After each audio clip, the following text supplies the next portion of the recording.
it's a long black and white movie with no talking and no stars, and it's like slapstick with mascots. Like it's when you say it out loud to someone, you sound like you're insane.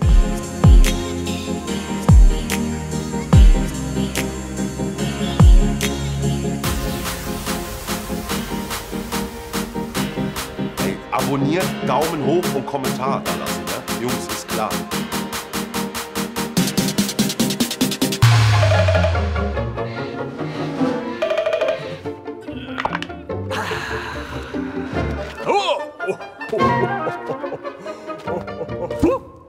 Hundreds of Beavers is finally coming to Germany, and I'm so grateful that German audiences are getting to see this movie, because I was in Germany, you would say, roughly pissing myself laughing. And anyone who knows me knows that I'm always critical of movies, so thank you very much for this experience. And I never thought I would ask this question in an interview, but was there a single day when you were developing the script that you were sober? No. We were completely blackout drunk while we were writing it. No, believe it or not, we did write it sober. I mean, once like 4 or 5 o'clock rolls around, then you kind of break out the beers or the gin, and you have, that's when it's you start to get a little loopy, and then that's when the real creative juices start flowing. But yeah, believe it or not, we were sober for the majority of the writing, as impossible as that is to believe. How did you come up with this crazy idea for the movie? Well, like all great ideas, the idea for Hundreds of Beavers started in a bar, and Mike wanted to make a movie that was kind of the same scale as our first movie, Lake Michigan Monster, but he wanted to make it like a wintertime movie.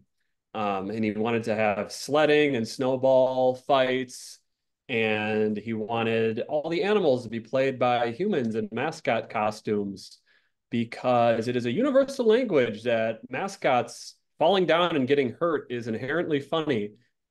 So that started as this little kernel of an idea that got bigger and bigger and grew into this huge winter epic monstrosity that you see today.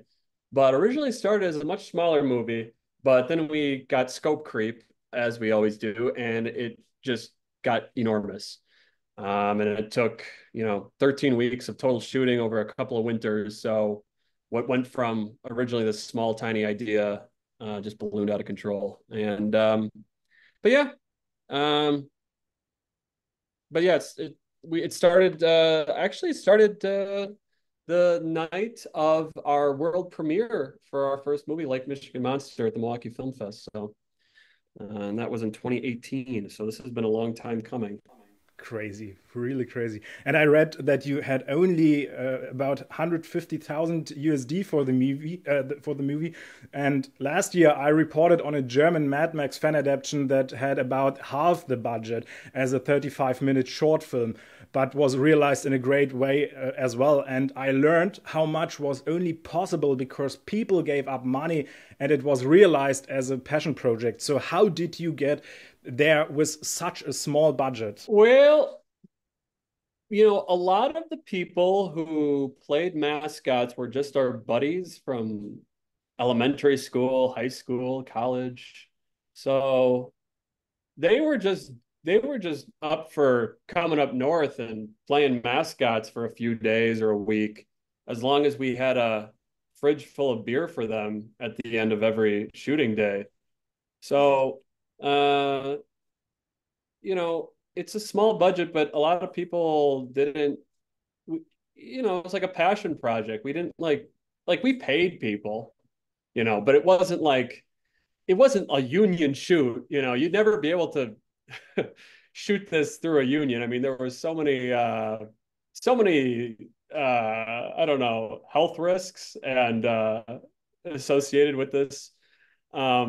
And again, the movie, for a lot of that shooting outdoors in the wilderness and stuff, that was like 2 to 5 guys in the woods, every every now and then we might have like a couple more guys like come up for a weekend and be like, whoa, we got like 7 guys this weekend. Like, oh. So it was such a small team. Um, and we shot it on a cheap camera, and we didn't do, we didn't have a sound guy there. We didn't have lighting or anything. Most of the green screen shooting wasn't even done in a studio. We would just put up a green tarp on the side of a van or something, or we would shoot it outside in the snow, but on a green tarp just outside like the cabin or whatever. So, we cut a lot of corners to keep the budget low. Um, and again, we did it in a time where it was kind of before people were kind of like, most people were like getting married and having kids and stuff. So it was like, but we were all really hungry to like make a great feature film. And we had, a select number of guys who are really good film professionals who have worked in the industry now for a while. So it was sort of this perfect time to do this. Could we replicate Hundreds of Beavers right now today? No, we couldn't. Because part of that is also like, okay, if I'm going to do this, I need to like, you know, get paid this, or like we need to like have like insurance this time, or I need to be insured in case I break my leg, stuff like that. And that's the kind of stuff that they're all workarounds, and so when you add it all up, it's like, oh yeah, I guess I could do it for 150,000. Yeah, you talked about the cheap camera, and it's funny because I think you took a Lumix GH5, and now I'm recording here with the Lumix GH6, and it's incredible for me to realize that you take such a cheap camera for this great movie. Well, yeah, I mean, like it's a good camera, but it's just like it's not. We weren't shooting with an Alexa or something like, or an Ari or whatever.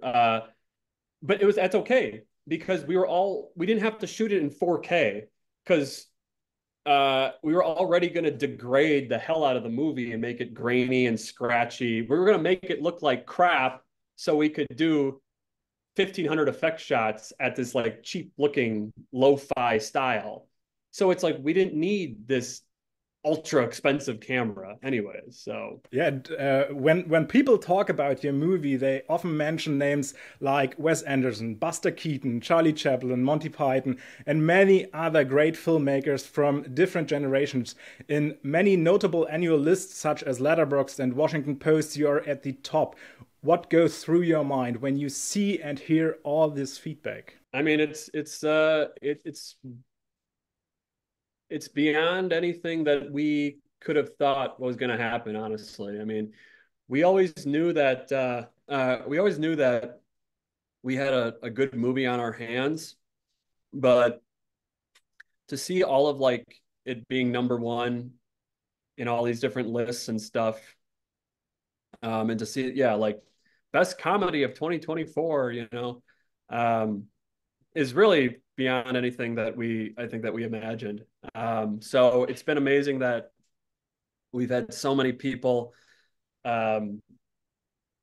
just dig it, and but yeah, no, it's been amazing. I mean, we just have like some of the world's biggest publications just shouting the praises of Hundreds of Beavers, and yeah, we never thought that was going to be possible, and I don't know, it's we just put everything that we like about movies in our movie, and it turns out that other people really like this stuff too. So it's worked out great, and the fan base has been great, and it continues to grow, and people continue to get the word out about it, and we're just so grateful that we have such amazing fans and that people have latched onto it. It took a little while for people to be convinced. When we started doing film fests and stuff, even some film fests, didn't take the movie right away because, it's it's a long black and white movie with no talking and no stars. And it's like slapstick with mascots. Like it's when you say it out loud to someone, you sound like you're insane. Um, so it took a little convincing at first, and we did a lot of different kind of crazy marketing and stuff to get it off the ground. Like we'd go to a film fest and stuff, and we'd like do our whole like shtick with the Beavers being there, you know, tackling Beavers in the audience and stuff like that, um, to kind of make the word of mouth go. But at the end of the day, the movie itself has to kind of stand alone on itself. And someone watching it by, I mean, obviously it works best, I think, in a theater full of people, you know, but the movie has to stand alone by itself, just watching it by yourself at your house, you know. So we've just been super grateful and honored to have all these accolades come our way. And like I said, it's just beyond anything we ever could have imagined. And because of you talked about the genre a bit, it feels like you've developed a new genre, or at least rediscovered it. The comedies of the last few decades mostly just make me despair. Slapstick is particular often makes me feel ashamed. I would argue that the key to your success is that you are fully behind your movie, and it's not just some, I would say, we need to make money production. Do I understand this correctly? And do you want to continue on this path in the future? Yeah, absolutely. I mean, like honestly, like yeah, we don't get me wrong, we all want to make money. But that wasn't the driving force behind it. It was just this like passion project that we thought to ourselves, well, how are we going to stand out from the crowd? Well, for some reason, no one makes slapstick anymore. It's like filmmakers nowadays don't really know how to make slapstick. It's just like a lost art, I guess, a little bit. But everyone likes slapstick. Everyone, you know, will say like, oh, you know, I love those old Charlie Chaplin, Buster Keaton, Harold Lloyd movies. Oh, those are so much fun. Oh, you know, it's a shame that they can't make those anymore. And it's like, no, you can. You can make those. There's no rule against it, you know?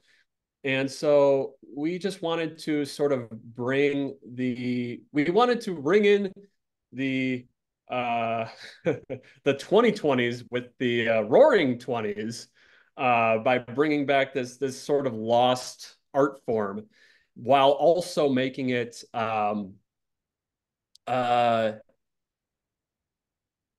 make it connect with modern audiences, you know. So that's like kind of like where the video game aspect comes from it too, because it sort of plays like a video game. So I think we wanted to make a movie that had a little bit of something for everybody, you know, and because there's no talking, anyone around the world can watch it and understand what's going on. It's a very simple story. It's just like a hero's journey, you know. And there's no talking, so everything is show versus tell. And it's got like you said, it's got the old slapstick of old. It's got the video game aspect. It's got like the crazy action scenes. So it has a little bit of something for everybody. And on top of it all, it has like this absurd premise of like animals being mascots and them getting hurt and falling down, which everyone finds pretty funny. And at the end of the day, we didn't want to make a cynical movie because I think so many comedies nowadays, they lean cynical or they lean ironic. And we didn't want to do that. We wanted to make a movie that was genuine. And of course, there's like silly things that happen in the movie, like during the action scenes where like, yeah, a beaver's like head will get blown off or it'll get cut in half or something. But it's not like gross. It's like silly because it's like packing peanuts and plushy intestines and stuff. So we just wanted to make a movie that like someone who's, you know, 5 years old could like, or someone who's 80 years old could like.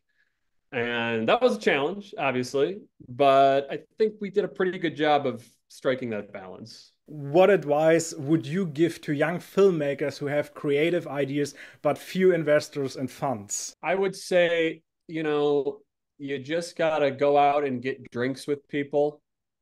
You know, a lot of people, there's a lot of money out there. There's a lot of people with a lot of money who have a lot of expendable income. And you just need to find these people and you need to get drinks with them and you need to convince them that this is something worth investing in and they're going to have a fun time doing it, whether it be like film festivals or like you just have to figure out like why would they invest in this movie? And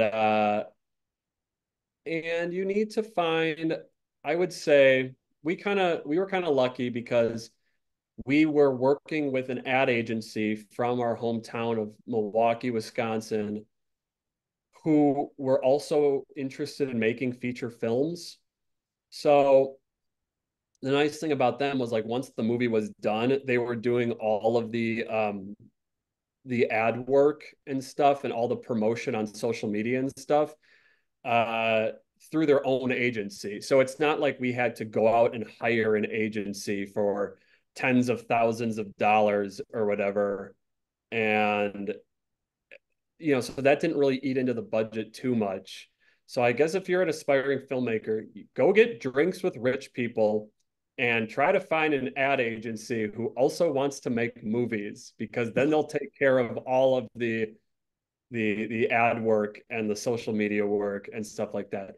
And above all, make sure your protagonist wears a giant hat, because it's great promotion for when you go to film festivals. When you walk into a film festival and you're wearing a giant dead raccoon hat on top of your head, people will ask you, "What's with the hat?"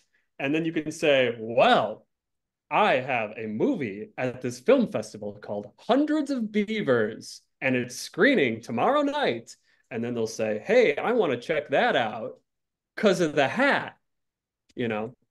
Also creating good iconography. The beaver has a great face, with the two buck teeth, and has a very cartoony look. So you got to create great iconography. Protagonist, giant hat, get drinks with rich people, and get in bed with an ad agency who's willing to do all the grunt work of promotion.